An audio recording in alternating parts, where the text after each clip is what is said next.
एक ने कहा कि मैं बहुत बड़ा कमीना और ज़लील इंसान हूँ, दूसरे ने कहा कि नहीं मैं, तीसरे ने कहा नहीं साबित करना पड़ेगा। तो इतने में वहाँ से एक ज़ईफ़ खातून गुज़री जो बहुत ही कमज़ोर, लाग़र और लाठी के सहारे चल रही थी। उनमें से एक उठा, उसने जाके उसे थप्पड़ मारे, बुढ़िया नीचे गिर गई। कहा देखो मैं कितना ज़लील और कमीना इंसान हूँ। दूसरा उठा, उसने गिरी हुई उसे ऊपर से और मारा और उसका खून बहने लगा। इसने कहा देखो मैं तुमसे भी बड़ा कमीना ज़लील इंसान हूँ। तीसरे ने कहा नहीं मैं तुम दोनों से ज़्यादा कमीना और ज़लील हूँ। कहा वो कैसे? उसने कहा कि जिस बुढ़िया को तुमने मारा, पीटा, ज़ख्मी किया वो मेरी माँ थी।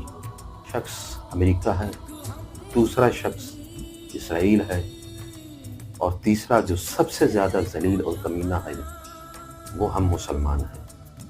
कि सब कुछ हो रहा है और देखकर फिर भी खामोश हैं।